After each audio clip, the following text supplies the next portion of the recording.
प्रधानमंत्री नरेंद्र मोदी और उत्तर प्रदेश के मुख्यमंत्री योगी आदित्यनाथ इस वक्त गोरखपुर में मौजूद हैं। गीता प्रेस में आज उसके शताब्दी समारोह के समापन मौके पर प्रधानमंत्री पहुंचे और इस दौरान कई बड़ी बातें कही गई। कुछ दिन पहले सरकार ने गीता प्रेस को गांधी शांति पुरस्कार देने का जो ऐलान किया था, उसको लेकर खूब सियासत भी हुई।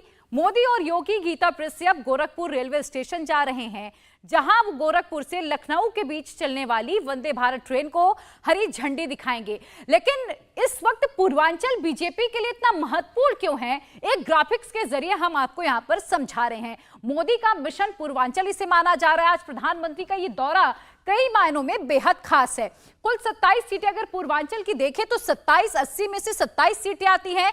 काशी क्षेत्र की बात करें, जो खुद प्रधानमंत्री का संसदीय क्षेत्र है, 14 सीटें, और गोरखपुर क्षेत्र की हम बात करें तो 13 से ज्यादा सीटें वहां पर आती हैं। बीजेपी यहां से पहले अगर बात करें तो देखिए, अगर इन 2019 का जो नतीजा रहा तो गोरखपुर में बीजेपी ने 13 में से 10 सीटें निकाली है। अब सीधा सीधा आप समझ सकते हैं कि प्रधानमंत्री का आज जो फोकस है, गोरखपुर की सीधा 13 सीटों का प्रभाव यहां पर पड़ने वाला है, जिसमें से 2019 में बीजेपी ने 10 सीटें यहां से निकाली थी। यानी यहां बीजेपी आप कह सकते हैं बहुत ज्यादा मजबूत स्थिति में है, और इसे कैसे पूरी तरीके से और मजबूत किया जाए, यह फोकस इस वक्त प्रधानमंत्री का है, सीएम योगी आदित्यनाथ का है। कुल सीटें 27 आती हैं पूर्वांचल में, और पूर्वांचल में काशी क्षेत्र से 14, गोरखपुर क्षेत्र से 13 सीटें हैं। ना सिर्फ मिशन 2024 प्रधानमंत्री मोदी का यह टारगेट है, बल्कि 2027 में प्रधानमंत्री मोदी का टारगेट है। कई बार आपने ये बातें प्रधानमंत्री को कहती हुई सुनी होंगी।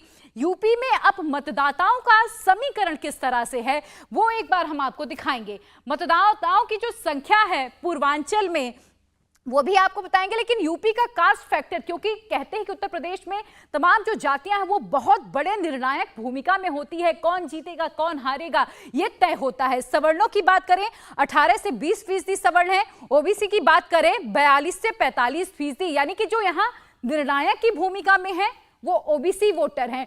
और इसीलिए नजर ओम प्रकाश राजभर पर भी बनी हुई है कि वो किसके साथ जाते हैं, क्योंकि पूर्वांचल में कम से कम राजभर का प्रभाव बहुत ज्यादा है। और इसीलिए अब अखिलेश यादव से नाता वो तोड़कर ऐसा कहा जा रहा है कि बीजेपी का साथ देते हुए 2024 में नजर आ सकते हैं। अनुसूचित जाति जान लीजिए 21 से 22% यहां पर है। मुसलमान वोटर्स की बात करें 19 से 20% यहां पर मुसलमान वोटर्स है। हालांकि जो मुसलमान वोटर्स हैं वो परंपरागत तौर पर समाजवादी पार्टी, बीएसपी और कांग्रेस के वोटर्स माने जाते रहे हैं, लेकिन जो सवर्ण वोटर्स रहे हैं उनका सीधा वोट बीजेपी को मिलता रहा है।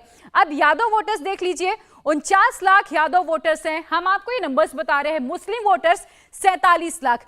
यादव वोटर्स अखिलेश यादव के पाले में जाते हैं, लेकिन अगर आप 2022 के विधानसभा चुनावों की बात करेंगे तो उसमें यादव वोटर्स का भी वोट अखिलेश यादव को नहीं मिला, वो वोट भी बीजेपी को गया। काफी हद तक वोट काटने का काम बीएसपी की ओर से भी किया गया। मुस्लिम वोटर्स 47 लाख, लेकिन रुख यहां भी बदला। चाहे आप 2019 के आंकड़ों पर नजर डालिए, 2022 के आंकड़ों पर उत्तर प्रदेश में आप नजर डालिए, मुस्लिम मतदाता भी अब प्रधानमंत्री मोदी को सपोर्ट कर रहा है, बीजेपी को सपोर्ट कर रहा है।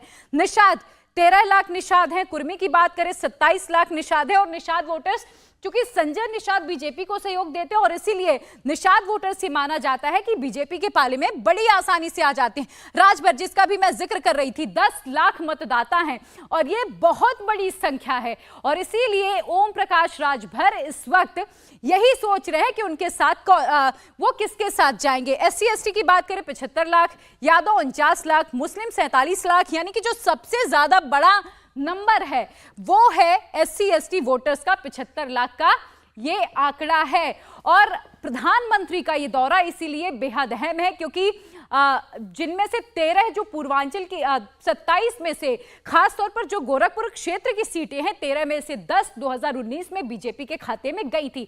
और कोशिश इस बार भी यही है कि ये सभी सीटें बीजेपी के खाते में आ जाएं। और इसीलिए प्रधानमंत्री आज गोरखपुर में मौजूद हैं। एक तरफ विपक्ष की धड़कनें भी इससे बढ़ गई हैं। इंडिया टीवी हर वक्त हर जगह डाउनलोड करने के लिए सर्च करें India TV news Google play store या ऐप स्टोर पर।